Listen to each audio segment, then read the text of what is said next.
시편 39편 1절로 마지막 절까지 제가 봉독하겠습니다. 내가 말하기를 나의 행위를 조심하여 내 혀로 범죄하지 아니하리니 악인이 내 앞에 있을 때 내가 내 입에 재갈을 먹이리라 하였도다. 내가 잠잠하여 선한 말도 하지 아니하니 나의 근심이 더 심하도다.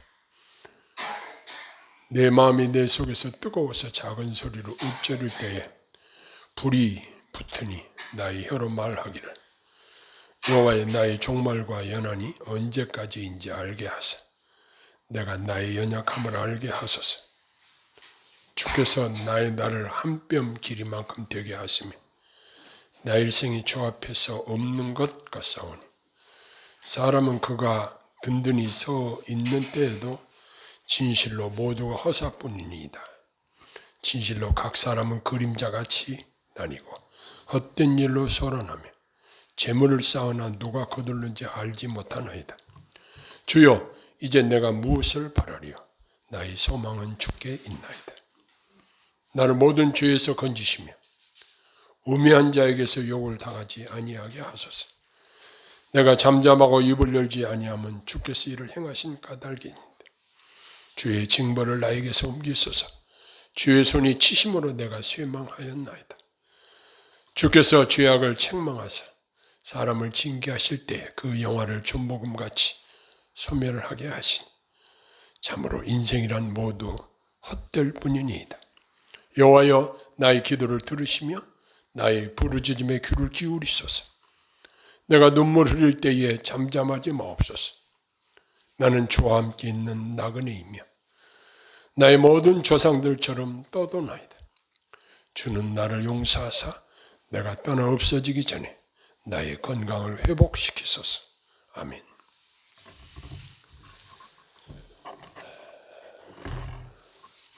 우리가 이 땅을 살 때에 각자의 바람이 있을 것입니다. 각 개인적으로 바라는 것들이 각자 또 다를 것입니다. 제가 이 시편을 묵상하면서 오늘 읽은 본문의 말씀 속에서 우리를 향한 하나님의 성령께서 하시는 말씀에 귀를 기울이게 됩니다. 이 말씀 속에서는 우리가 긍정할 수밖에 없는 참으로 귀한 진리를 발견하게 됩니다. 1절과 2절에 보면은 시인 다윗은 악인들 앞에서 대적들 앞에서 자기의 말을 조심한다 이런 이야기를 했습니다. 즉 다윗은 나의 행위를 조심하여 범죄하지 아니하리니 악인 앞에서 옳은 말조차 조심하고 침묵하기로 마음에 작정을 했다는 것입니다. 최근에 법원의 최고의 자리에 있는 대법원장이 말 한마디에 실수하니까 많은 사람들이 그를 향해서 거세게 공격하는 것을 우리가 듣고 보았습니다. 요즘은 말이나 행동을 녹화할 수 있는 좋은 장비들이 있어서 말을 할 때 각별히 조심해야 합니다. 성경에 보면 누구든지 말에 실수가 없는 자는 온전한 자라 이렇게 하였는데 사실은 이 세상에 온전한 사람은 아무도 없습니다. 그래서 설교자들이 항상 긴장을 하는 이유도 여기에 있습니다. 아무튼 제가 좀 실수를 한다고 할지라도 저도 사람이기 때문에 여러분들이 이해를 해 주시기를 바랍니다. 대통령이 대국민 담화를 할 때면 그 공부 많이 하고 머리 좋은 비서진들이 다듬고 또 다듬고 수정해서 담화문을 발표를 합니다. 그렇게 해도 거기에 대해서 잘했다 하는 사람도 있지만 비판하는 사람도 많이 있습니다. 그래서 야고보 사도는 말하기는 더디하고 듣기는 속히 하라 이렇게 지혜를 줍니다. 이 시편 39편의 그 배경을 살펴보면은 다윗이 범죄하고 하나님의 징계로 말미암아 고통에 시달리고 있는 이러한 상황 속에서 이 시를 썼다고 합니다. 그는 죽음을 생각할 만큼 심각한 상황이었다고 합니다. 다윗은 바로 이러한 상황에서 이제는 먼저 침묵하기로 작정한 것입니다. 악인들의 조롱에 대해서 자신의 주장을 항변하지 않고 자신의 입에 재갈을 먹이리라 이렇게 다짐을 합니다. 이렇게 자신이 침묵하는 이유는 범죄치 않기 위함이라고 말하고 있습니다. 사람은 누가 자기를 화나게 하면 이성을 상실하고 자기 감정대로 마구 말하고 행동하기가 쉽습니다. 그래서 시인은 악인들이 자기를 조롱한다고 해도 잠잠하고 침묵하기로 작정했다는 것입니다. 왜냐? 이렇게 해서 하나님 앞에 혀로 범죄하지 않기로 작정을 한 것입니다. 자, 이제 다윗이 하나님께 바라는 것들이 무엇인지 그의 간구의 내용을 보면서 함께 우리가 우리의 바라는 것들이 무엇인가 한번 살펴보도록 하겠습니다. 첫 번째, 그는 인간의 한계와 그 연약함의 실상을 알게 해달라고 하나님 앞에 기도합니다. 4절에 보면 여호와여 나의 종말과 연한이 언제까지인지 알게 하사 내가 나의 연약함을 알게 하소서. 그 5절에 보면은 주께서 나의 날을 한 뼘 길이만큼 되게 하시매 나의 일생이 주 앞에 없는 것 같사오니 사람은 그가 든든히 서 있을 때에도 진실로 모두가 허사뿐입니다. 이렇게 말했습니다. 이처럼 시인이 갑자기 인생의 허무함에 대해서 말하는 이유는 인생이 짧고 허망하기 때문에 악인의 형통을 보고 하나님을 원망하거나 낙심할 필요가 없다는 것을 깨닫게 되었다는 것입니다. 이처럼 인생의 허무함을 바라보는 사람은 사람들의 그 세속적인 번영이나 성공을 자랑하지 않고 또한 실패할 때에도 낙심하거나 절망하지도 않습니다. 이처럼 이러한 헛된 것들에 집착하지 않습니다. 우리가 사는 동안에 오직 나를 향한 하나님의 목적에 합당하게 살 때 하나님 안에서 인생의 한계와 허물을 극복하고 영원한 복된 삶을 소망하며 사는 지혜가 필요하다는 것입니다. 우리 인생이 정말 너무 험한 것을 우리는 경험하게 됩니다. 우리 젊을 때는 푸른 꿈을 가지고 내가 인생을 이렇게 설계하고 이렇게 살아야 되겠다 하지만 나이가 들고 보면 아무것도 해놓은 것도 없이 나이만 먹었구나 하는 이러한 생각이 들 때가 있습니다. 그리고 여기 6절에 보면은 주께서 나의 진실로 각 사람은 그림자같이 다니고 헛된 일로 소란하며 재물을 쌓으나 누가 거둘는지 알지 못하나이다 그랬습니다. 여기 시인의 말대로 헛된 일로 소란하며 재물을 쌓는 일이 무익함을 알아야 한다고 교훈적으로 말하고 있는 내용이 나옵니다. 우리가 이 세상을 살려면 꼭 필요한 것이 재물입니다. 돈은 우리에게 많은 유익을 주고 돈이 많으면 더 풍요롭고 편안한 삶을 살 수 있겠죠. 이것이 돈의 필요성이고 가치입니다. 그래서 사람들이 말하기를 뭐니 해도 머니가 제일이다, 이렇게 말하기도 합니다. 그런데 많은 사람들이 마치 돈이 인생의 목적인 것처럼 돈을 모으는데 양심에 걸리는 짓도 서슴지 않고, 그러다가 과하면 감옥에 가기도 하는 경우들을 봅니다. 그러나 시인은 독자들에게 질문합니다. 그렇게 악착같이 모아놓은 돈을 내가 죽고 나면 누구의 것이 되겠느냐라고 질문하고 있는 것입니다. 물론 우리가 죽고 나면 우리 생전에 우리가 누리고 가졌던 모든 것을 다 놓고 빈손으로 가야 합니다. 우리가 이 땅에 사는 동안에 필요한 돈을 벌기 위해서 날마다 새벽부터 저녁까지 열심히 수고하며 삽니다. 자, 그런데 그렇게 해서 번 돈을 누릴 줄도 알고 하나님의 영광을 위해서 아름답게 사용하는 것을 생각하며 실천하며 사는 지혜가 우리에게 있어야 할 것입니다.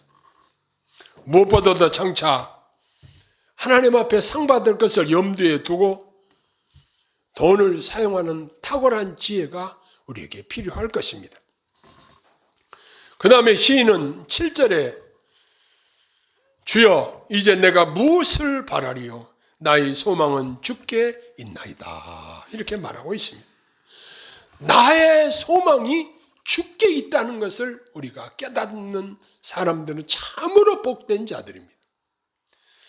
앞에서 시인은 인생의 허망함에 대해서 말하였는데, 모세가 시편에 모세의 시가 올라와 있는데 이런 말씀이 있습니다. 우리 연수가 70이요 강건하면 80이라도 그 연수의 자랑은 수고와 슬픔뿐이요 신속히 가니 우리가 날아가나이다. 시편 90편 10절에 그렇게 말씀하고 있습니다.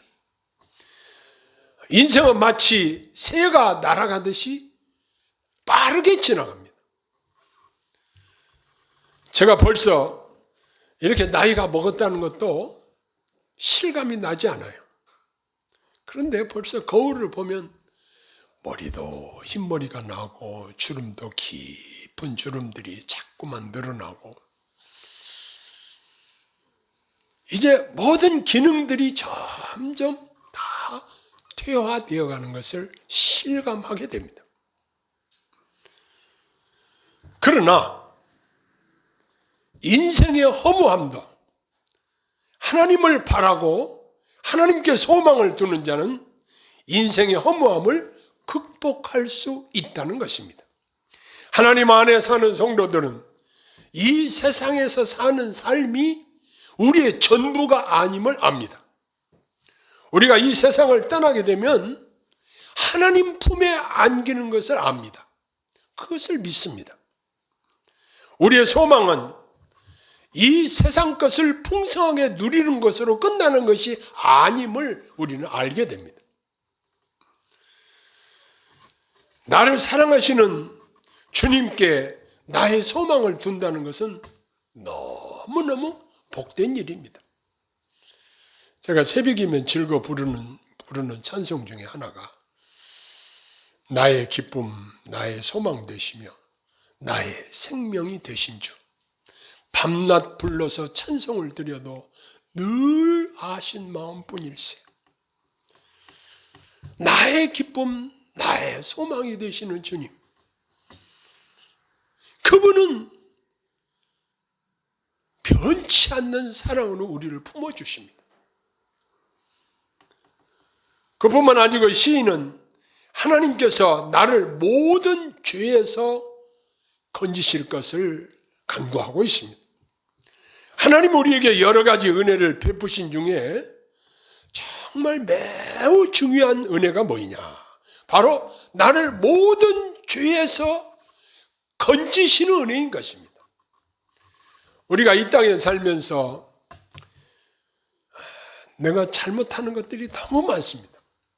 사람들 앞에야 세상 머무려야 걸릴 것이 없다고 할지라도 정말 내가 마음과 성품과 뜻과 생명 다해서 하나님을 사랑하며 살아야 되는데 그리하지 못하고 내가 접촉하는 이웃들을 내 몸과 같이 사랑을 실천해야 되는데 그렇게도 못하고 정말 아쉽고 우리의 허물이 얼마나 많은지 모릅니다. 그런데 하나님 앞에서 우리의 모든 허물과 실수를 그리스도의 보배로운 피로 깨끗이 씻어주시고 덮어주시고 기억도 아니하시고 우리를 의롭다고 하시는 우리 주님의 은혜를 생각할 때에 너무너무 감사한 것입니다. 저는 시편을 묵상하면서 의인의 자손 걸식하는 것을 보지 못했다, 이런 말씀을 보았습니다. 저도 아들이 셋이 있는데 또 아들에게서 또 자손들이 태어나서 손자들이 있는데 이것들이 어떻게 뭘 해서 이 세상을 먹고 평생을 걱정 없이 살 수 있겠나, 이런 생각을 해보았습니다. 근데 그것을 제가 어떻게 책임지겠습니까? 그런데 중요한 것은 하나님께서 의인의 자손 걸식하는 것을 허용치 아니하시고 쓸 것과 먹을 것 다 공급하시고 인도하신다는 사실입니다. 제가 젊었을 때에 국가의 정책 중에 하나가 산하 제한 정책을 썼습니다. 하나씩만 낳아도 삼천리는 초만원이라고 이러한 슬로건을 내걸고 예비군 훈련장에서도 이 가족개혁 산하 제한 정책에 협조하는 사람들에게 훈련도 빼주고 이런 식으로 해서 아이를 많이 못 낳게 하는 것이 정부의 정책이었습니다. 근데 요즘 정부의 심각한 고민이 무엇입니까? 지금 너무 아이를 낳지 않는다는 거예요. 그래서 요즘은 출산 장려금도 주고 많이 낳으라는 거예요. 이렇게 사람들의 생각이 근시안적이에요. 이제 이렇게 인구가 불어나다가는 어떻게 뭘 먹고 사냐, 사람들이 그 근심과 걱정 때문에 아이를 낳지 말라고 한 때가 있었는데 지금은 그때보다도 인구가 많이 늘어났음에도 불구하고 하나님께서는 다 잘 먹이시고 잘 누리고 살 수 있도록 이렇게 도와주셨다는 사실입니다.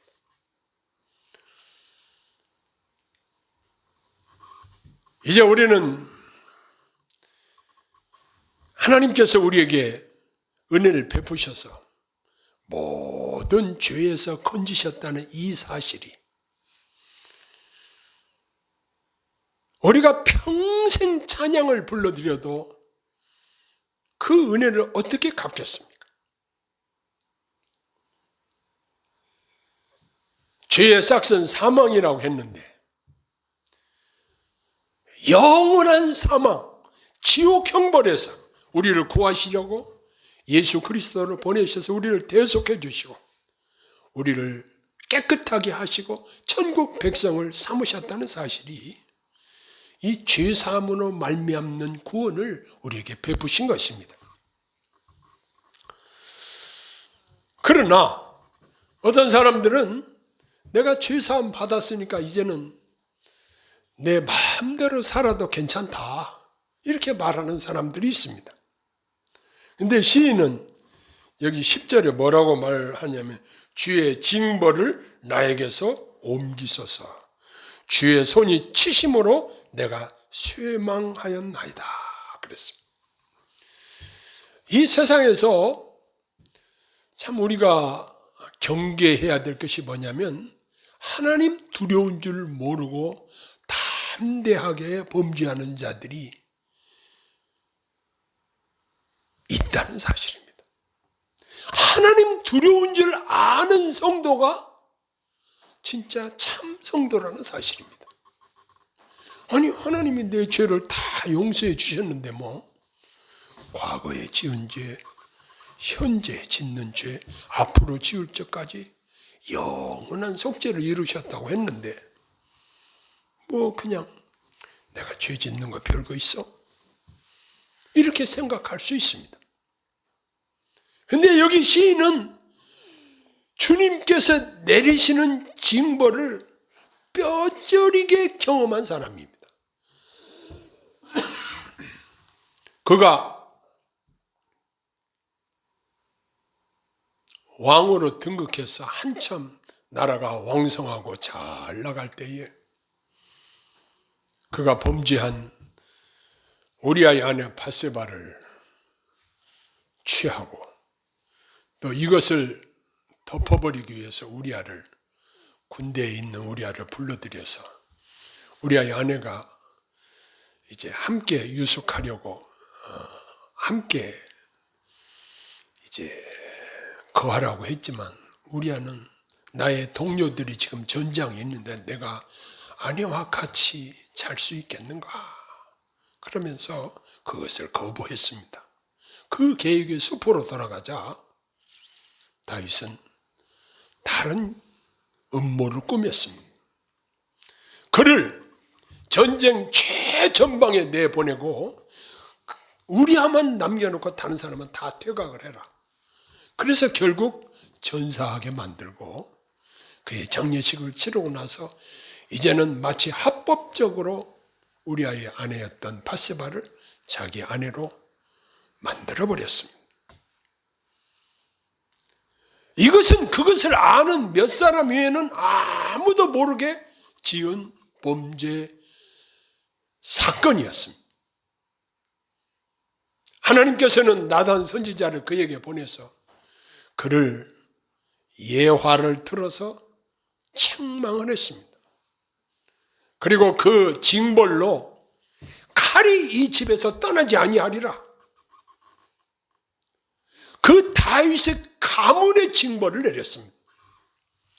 그래서 결국 다윗의 큰아들 암논이 다윗의 딸 다말을 간음한 이유로 압살롬이 그 형 암논을 죽입니다.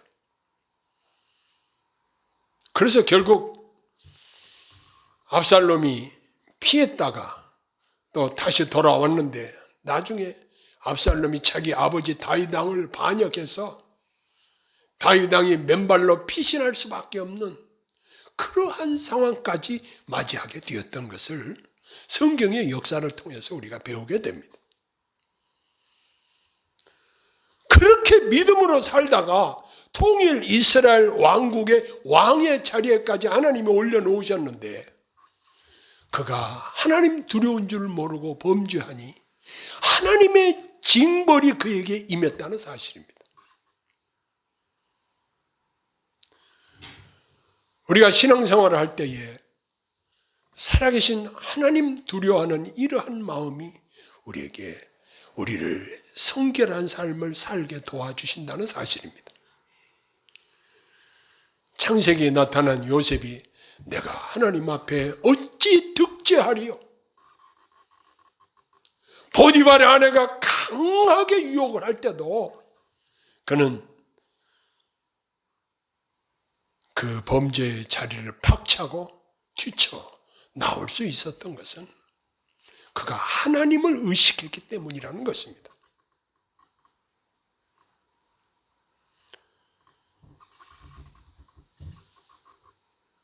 시인은 13절에 뭐라고 말씀하시냐면 주는 나를 용서하사 내가 떠나 없어지기 전에 나의 건강을 회복시키소서 했습니다. 용서를 빌고 있습니다.